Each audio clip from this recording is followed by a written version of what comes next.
کوئی زرداری، کوئی نواز شریف اس ملک کی بقا کی ضمانت نہیں دے سکتا۔ یا اسلام آئے گا تو یہ ملک رہے گا، نہیں آئے گا تو ختم ہو جائے گا۔ اسلام کو اگر تیری فضا راس نہ آئے، اے میرے وطن تجھ کو کوئی آگ لگا۔ لیکن بہرحال یہ کہ پہلی بات یہ اسلام اور پاکستان لازم و ملزوم ہیں۔ یا اسلام آئے گا تو یہ ملک رہے گا، نہیں آئے گا تو ختم ہو جائے گا، اس میں کوئی شک نہیں۔ میری 2 کتابیں پڑھ لیجیے اگر اللہ توفیق دے، ہمت دے۔ اسلام اور پاکستان، یہ سن 67-68 کی تحریر ہے۔ جینیسس آف پاکستان کیا تھا، how Pakistan came into existence. پھر یہ کہ میں نے استحکام پاکستان کے نام سے سن 85 کے اندر کتاب لکھی، یہ دونوں کتابیں پڑھی ہیں۔ پاکستان کا کوئی جواز نہیں اگر یہاں اسلام نہ، اور واقعی ہم جواز کھو چکے ہیں، تو اللہ تعالیٰ ہمیں مہلت دے رہا ہے۔ لیکن اب یہ سمجھ لیجیے یہ اللہ تعالیٰ کی ایک خاص مہلت ہے، اور شاید آخری یہاں اسلامائزیشن نہ ہوا تو یہ ملک نہیں رہے گا۔ میں یہاں آپ کو ایک شعر سنا دوں، ہے تو ایک ایسی شخصیت کا جو کچھ کنٹروورشل بھی ہو گئی، بعد میں بدنام بھی ہو گئی۔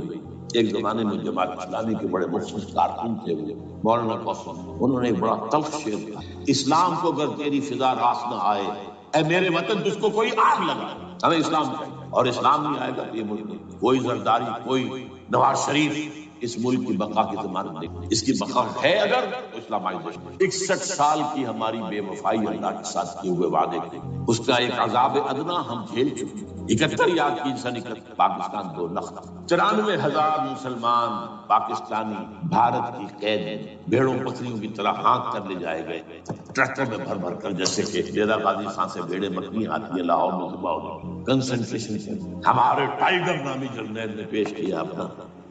ریوالور، کتنے لوگ مارے گئے، کتنا فساد ہوا، مسلمان کے ہاتھوں مسلمانوں کا خون کیا۔ یہ اللہ کا ایک خاص عذاب ہوتا ہے۔ میں نے وہ آیت آپ کو سنائی تھی، قل هو القادر على ان يبعث عليكم عذابا من فوقكم او من تحت ارجلكم۔ اے نبی سے کہہ دیجیے اللہ اس پر قدرت رکھتا ہے، جب چاہے تم پر کوئی عذاب اوپر سے نہیں دے، تمہاری زمین کے نیچے سے نکال دے۔ زلزلہ آیا تھا کہ نہیں؟ او يلبسكم شيعا، ایک تیسری شکل بھی ہے، نہ اللہ آسمان کو کوئی تکلیف دے نہ زمین، زمین پھٹے گی تو آدمی جائے گا نہ، بلکہ تمہیں گروہوں میں تقسیم کر کے، او یلبسکم شیعا فیذیق بعضکم بعض بعض، تو ایک دوسرے کی قوت کا ایک دوسرے کھائے، تم خود ایک دوسرے کے گلے کاٹو۔ ہمیں کسی اور قوم کو تکلیف دینے کی ضرورت نہیں ہوگی، یہ کام ہمارے ساتھ ہو چکا ہے 19ویں صدی۔ بہرحال اب اس کے بعد بھی تاخیر تو ہماری جو کی کیوں ہے، اب ہم اس جگہ پر پہنچ گیا کہ شاید اب عذاب الاکبر آنے، وہ آیت میں نے شروع میں پڑھی تھی، وَلَنُذِيقَنَّهُم مِّنَ الْعَذَابِ الْأَدْنَىٰ دُونَ الْعَذَابِ الْأَكْبَرِ لَعَلَّهُمْ۔ چھوٹا عذاب آیا سن 71 میں پاکستان، بہرحال مغربی پاکستان تو برقرار رہا، اس کا نام بھی پاکستان رہا۔ اب شاید بڑا عذاب آ رہا ہو، بلکنائزیشن جس کے نقشے جو ہیں دنیا میں شائع کیے جائیں گے۔ اور اس اسلامائزیشن کے لیے جو میں کہہ رہا ہوں کہ اس کے بغیر یہاں پاکستان نہیں رہے، اس کے لیے اس کی جو دستوری، تدریجی، قانونی، پرامن اگر راستہ اختیار نہ کیا گیا تو ملیٹنسی بڑھے، یہ رکنے والی نہیں۔ یہ جو اوپر کا جو علاقہ ہے، ایک ٹرائنگل ہے جس کا نقشہ کھینچا ہے ایک بہت بڑے مصری ادیب اور مورخ نے، شکیب ارسلان، انہوں نے کہا ہے کہ یہ پامیر سطح مرتفع جو ہے، پامیر جسے روح آف دی ورلڈ کہا ہے، اس سے پہاڑوں کے سلسلے نکل گئے، کوئی چین کی طرف چلا گیا، کوئی تبت کی طرف چلا گیا، جو قراقر نظر آ گیا پاکستان کی طرف، ہمالیہ آ گیا پاکستان انڈیا کی طرف، ادھر ہندو کش چلا گیا افغانستان میں۔ یہ سب جیسے کہ ایک جو پہیا ہوتا ہے اس کے جو لگے ہوتے ہیں اسپوکس جنہیں کہتے ہیں، اس نے کہا کہ ایک طرف ہمالیہ اور ایک طرف ہندو کش، اس کے درمیان میں جو قوم رہتی ہے، اب نوٹ کر لیجیے، یہ ہمالیہ کا اینڈ جو ہے مغربی، وہ کیا ہے، یہ دریا گلی وغیرہ اسی کا حصہ ہے، اس کے بعد ختم، دریا سندھ بہ رہا ہے، لیکن اوپر جا کے وہ ٹرن دیتا ہے رائٹ کو، تو پھر اب وہ قراقرم اور ہمالیہ کے درمیان جاتا ہے، یہاں تک کہ انڈیا سے اس کا داخلے کا راستہ آ جاتا ہے۔ لیکن یہ جو ہے یہ درمیانی راستہ، یہ اصل میں ہندو کش ادھر اور ہمالیہ ادھر، اس کے درمیان جو قوم آباد، اور اس ٹرائنگل کا بیس ہے مالاکنڈ کا پہاڑ، مالاکنڈ، ہمالیہ، ہندو کش۔ اس ٹرائنگل میں جو قوم آباد ہے، شکیب ارسلان کہتا ہے اگر پوری دنیا میں اسلام کی نبضیں ڈوب جائیں تب بھی یہاں کے لوگوں میں اسلام کی نبض، یہ وہ علاقہ جہاں سے پاکستان کے طالبان کا، جہاں سے پرامن تحریک چلی تھی، اس کا راستہ روک دیا گیا، اب وہ شدت پسندی پر آ گیا، اور یہ شدت پسندی بڑھے گی اگر آپ نے تشدد سے ہو، اگر امریکہ کے چمچے بنے رہے اگر امریکی ایجنڈے ہی کو پورا کرتے رہے اور اپنے لوگوں کو مارتے رہے تو جواب میں غریب چراغ حقیقت قبول کیا تم نے تو موج دودھ سے صد آفتاب یہ اب جو آ رہے ہیں کہاں سے آ رہے ہیں آپ کے خود کش حملہ آ یہ وہی ان لوگوں کے رشتے دار ہیں جو امریکی بمبارڈمنٹ میں مارے گئے کتنے ہیں جن کے بچے ختم بیٹے مر گئے یہ جو ہمارے ہاں ایک کمانڈوز کے کیمپ کے اوپر جو حملہ ہوا تھا اور خود کش بمبار جس نے کہ شاید 18-19 بہترین آپ کے کمانڈوز ختم ہوئے تھے وہ کون تھا وہ خود کمانڈو تھا اندر میں اور تو جا ہی نہیں سکتا تھا یہ کمانڈوز کا کیمپ تھا اور اس کے میس میں لوگ جا سکے وہ خود کمانڈو تھا اس کی بیٹی لال مسجد کے اندر جلی تھی اب آپ اندازہ کیجئے کہ اس کے دل میں جو کھول رہا تھا اس نے اس کو ٹھنڈا کیا خود جان دے کر کوئی جان کی ادھر باجوڑ میں حملہ ہوا تھا ادھر جو ہماری ملٹری پریڈ کے اوپر حملہ ہوا تو یہ بات رکے گی نہیں اور یہ ظاہر بات ہے کہ اب شمال سے لے کر نیچے تک کی بات ہے وہاں پر بھی میں نے شروع بھی کہا تھا یہ خطرہ حقیقی ہے غیر حقیقی نہیں واہمی اور خیالی نہیں اس لیے کہ اب جو اس علاقے سے جا رہے ہیں ہجرت کر کے کراچی وہی ان کی جگہ ہے وہی پر ان کے رشتے دار ہیں محسود ہیں وزیر فلاں ہے یہ ہے وہ ہے وہاں وہ جانا اور وہاں پر بھی ظاہر بات ہے کہ جو کچھ ہو رہا ہے افغانستان میں اور جو کچھ ہو رہا ہے شمال کے صوبے میں اس کا ایک تسلسل ہوگا میں یہاں یہ عرض کر دوں آپ سے کہ تقریباً 4 سال کا بلکہ 4.5 سال میں انتہائی مایوسی کو پہنچا کہ پاکستان کا وجود باقی ہے میں نے یہی تقریر کی ہے 29 فروری سن 2004 اس لیے پاکستان جواز کھو چکا یہ اسلام کے نام پر تھا پھر اسلام جو اسلام یہاں وہ تو بھارت میں بھی ہے وہ تو امریکہ میں بھی ہے وہ کہاں ہے اسلام کا سیاسی نظام اسلام کا تعزیراتی نظام اسلام کا کرمنل لا اسلام کا سول لا اسلام کے فیملی لاز کہاں بنائے تھے اس شخص نے جو فیلڈ مارشل بنا تھا خود ساختہ جو اس نے قوانین بنائے تھے تمام علماء نے کہا تھا تمام مکتبات کہ غلط تحریک کوئی نہیں اٹھائی ان کی غلطی تھی کوتاہی تھی جمہوریت کی تحریک میں شامل ہو گئے اس پر کوئی تحریک نہیں بہرحال وہ نظام کہاں ہے وہ نظام کا قائم نہیں کیا اس حوالے سے اپنا جواز خود دو ریشنل ریزون دیت جسے کہتے ہیں فرینچ کے ریزون دیت کسی چیز کی ریزن ریشنل آف ایگزسٹنس نہیں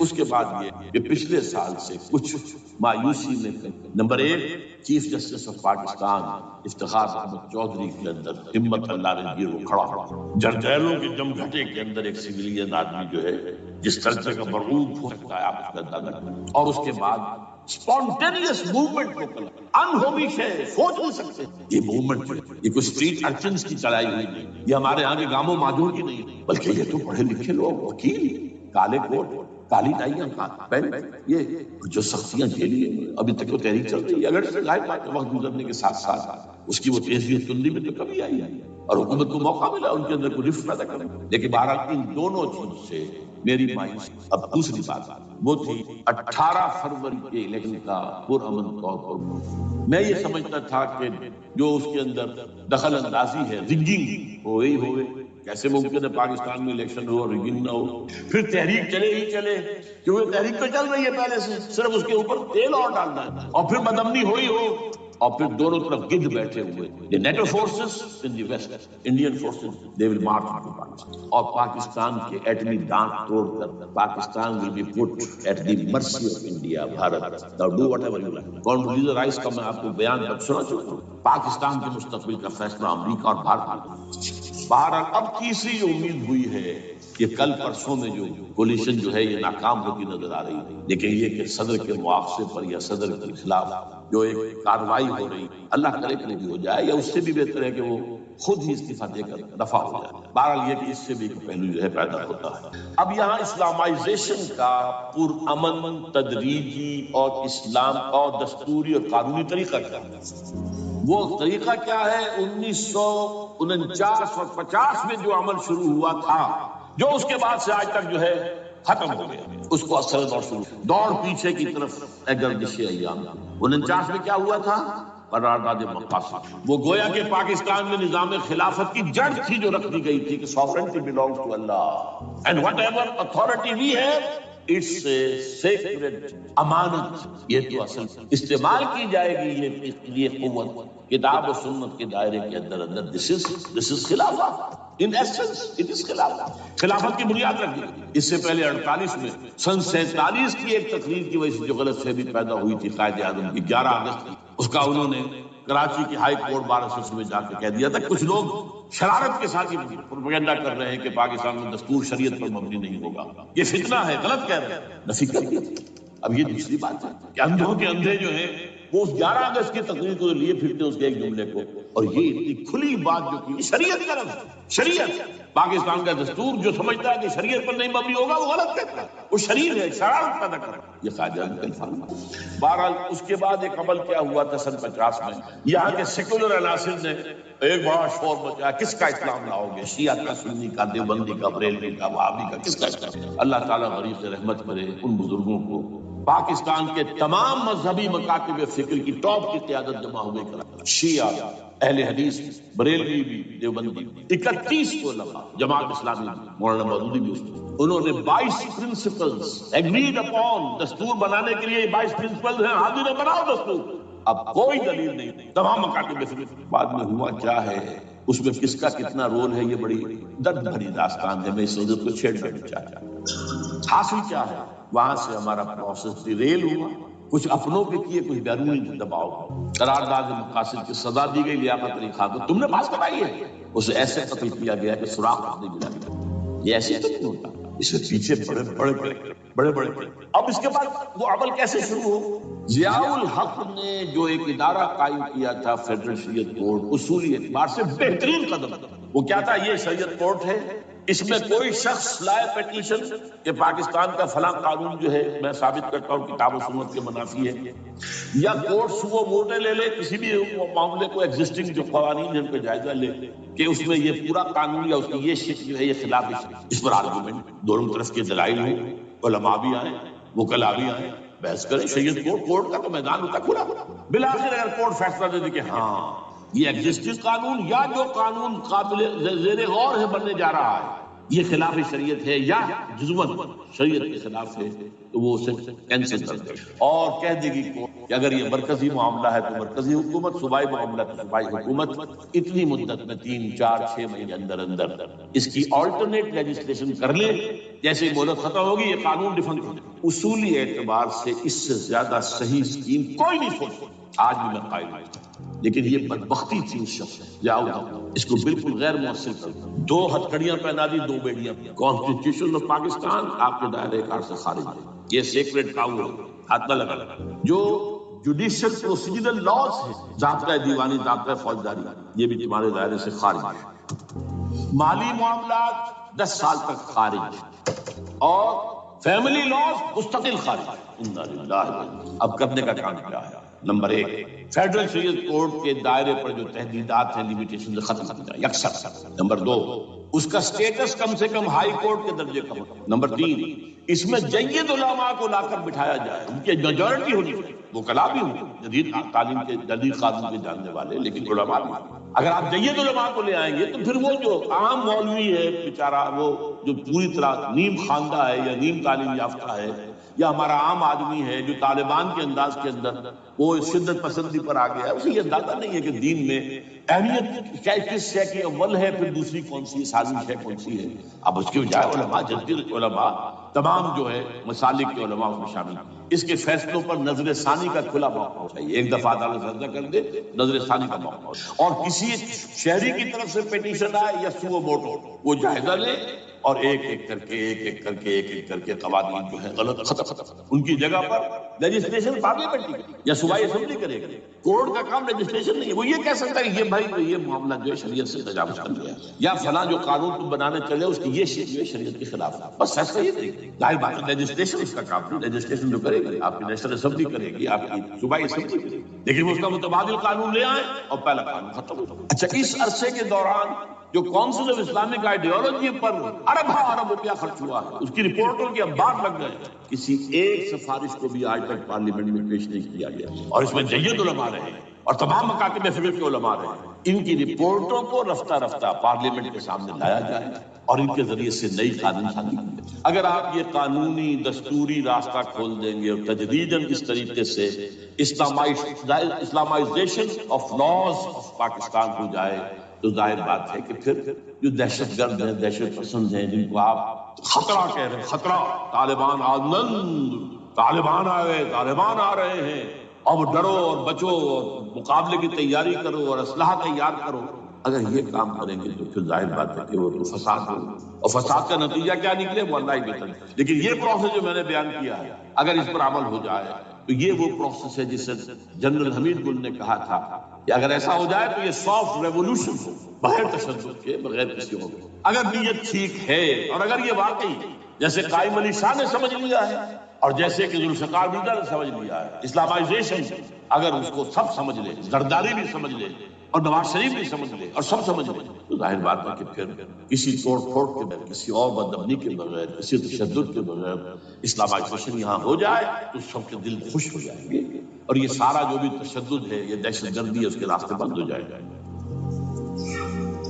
اگر ایسا نہیں کرتے تو غیر تعلیم یافتہ یا نیم تعلیم یافتہ جن کو کوئی پورا تصور نہیں ہے، نہ دنیا کے حالات کا علم، نہ شریعت کے جو اصل مصادر اور منابع ہیں، اصل سورسز، ان تک رسائی ہے، بس کچھ چیزیں سن رکھی. یہ تو معلوم ہے انہیں کہ داڑھی رکھنی ہے سنت ہے، لیکن یہ کہ یہ فرض تو نہیں ہے بھائی، پھر اس کی کوئی خاص مقدار تو معین نہیں. یہ تو کیا ویڈیوز ہیں، آڈیوز ہیں، ان میں گانے ہیں، اس میں آپ کو معلوم ہے کہ اوریانیت ہے جو ویڈیوز ہیں، وہ تو ان کو جلائیں گے ان کی دکان. آپ تعلیم دے رہے لڑکیوں کو، وہ جانتے ہیں جو تعلیم آپ دینا چاہتے ہیں. آپ تو ڈانس کی تعلیم کو بھی وہاں پر نافذ کریں. آپ نے تعلیم کا شعبہ ہی دے دیا اسماعیلیوں کے ہاتھ میں، لہٰذا ان کا تو رد عمل ہو ہی ہو. اس کا راستہ اگر روکنا تو اس پروسیس سے جو میں نے بیان کر دیا ہے، جس کو میں بیان کر رہا ہوں نہ معلوم کب سے. نواز شریف صاحب، ان کے والد میاں محمد شریف صاحب مرحوم، اور شہباز شریف صاحب اور عباس شریف صاحب چاروں میرے پاس آئے تھے، 2 دفعہ آئے تھے، اور میں نے یہ ترمیمی بل پیش کیا تھا جس میں کہ جس کے آئٹم میں نے آپ کو گنوا دی. باہر نہیں کیا کچھ، لیکن یہ کہ اگر یہ نہیں کریں گے تو یہ کہ دوسری طرف یہ سمجھ لیجئے اس وقت پاکستان کے دینی مدرسوں میں شدید تحریک چل رہی ہے. لال مسجد یہ ایک سمبل بن چکی، یہ ایک علامت ہے، اور یہ ملیٹنسی کی طرف بہت بڑی تعداد میں، خاص طور پر جو طالب علم ہیں عربی مدارس، طالبان کی سورس یہی تو ہے نا، یہی تھے جن سے کہ افغانستان میں طالبان ابھرے تھے اور یہیں سے پاکستان کو ابھر رہے. ان کے اندر شدید لہر ہے اور کوئی بہت بڑا فساد ہو گیا اگر خدا نہ خواستہ تو that will be the end of Pakistan. اس سے بچنا ہے تو وہ راستہ اختیار کریں جو میں نے بیان کیا، جو میں سال سے بیان کیا. دستور کا ترمیمی بل بنا کر دیا، اسے عام بھی کیا. البتہ اس عرصے میں ظاہر بات ہے کہ ہم کیا کریں گے، ہمارا کوئی پروگرام کسی ملیٹنسی کے گھر جانے کا نہیں ہے، ہم اسے مفید نہیں سمجھتے بلکہ مدر یہ کاؤنٹر پروڈکٹیو. ہمارے سامنے پروگرام کیا ہے، سے نکاتی بڑے پیمانے پر دعوت ایمان بذریعہ قرآن. نمبر 1، میری تمام سرگزشت کھوئے ہوئوں کو جستجو، میری سرگزشت جو ہے 50 سال سے اسی میں قرآن کو پڑھنا، پڑھانا، سیکھنا، سکھانا، عام کرنا، اور الحمدللہ ایک بڑی ٹیم تیار کر اللہ کی فضل یہ کام کر دعوت ایمان بذریعہ قرآن. اور جو ایمان واقعتاً لے آئے، جس کا ثبوت ہوگا شریعت پر عمل، جس چیز پر عمل کیا جا سکتا اور نہیں کرتے تو آپ مجرم. ہاں ظاہر بات ہے اس سے ایک حصہ ایسا ہے جس پر آپ عمل نہیں کر سکتے جب تک کہ نظام نہ بدل جائے. چور کا ہاتھ میں نہیں کاٹ سکتا، آپ نہیں کاٹ سکتا، لیکن جتنے پر عمل ممکن ہے اس پر عمل. ایسے لوگوں کو آرگنائز کیا جائے، بیعت کا نظام، مسنون نظام، قرآن میں معصور، مسنون، منصوص، یہ سارا نظام اس کی بنیاد. ایک آدمی کہے کہ بڑھو تو بڑھو، وہ کہیں گے رک جاؤ تو رک جاؤ. نمبر 3، ان لوگوں کا تزکیہ. اور میں بتا چکا ہوں تزکیہ اور تربیت. تزکیہ کس بات کی؟ کوئی امنگ، کوئی ولولہ، کوئی مقصد، کوئی تمنا دل میں نہ رہے سوائے اللہ کی رضا کا. حکومت مطلوب نہ ہو، اقتدار مطلوب نہ ہو، مال و دولت مطلوب نہ ہو، اللہ کی رضا اور آخرت کی فلاح. ہر تمنا دل سے رخصت ہو گئی. حضرت مجنون کا مصرع، اب تو آجا، اب تو خلوت ہو گئی، اے اللہ تو آجا میرے دل میں، میرے دل سے ہر تمنا نکل چکی. خلوت. اور تربیت کس کی؟ کہ تیاری ہو جائے اس بات کی کہ تن من دھن سب لگا دیں، جان بھی دے دیں گے جب موقع آئے. چوتھا کیا کہ جب تک یہ تعداد کافی نہ ہو، یہ نہیں ہے کہ 150 آدمی لے کر کسی ایک جگہ پر کسی لال مسجد کو ہم مرکز بنا کر بیٹھ جائیں، نعرہ لگا دیں بولگیر جماعت، اور وہ بھی معتدل تعداد پہ. وہ جب تک نہیں ہوتی تو ہم یہی 3 کام کریں گے. دعوت ایمان بذریعہ قرآن، تنظیم بذریعہ بیعت، مسنون بیعت، تزکیہ اور تربیت. کرتے رہے بانشہ درویشی در ساز دمادم زن، دمادم زن، دمادم، یہی کام کرتے رہو. نو ملیٹنسی، نو الیکشن. لیکن جب تعداد کافی ہو گئی تو ایک منظم اور پرامن مطالباتی اور احتجاجی تحریک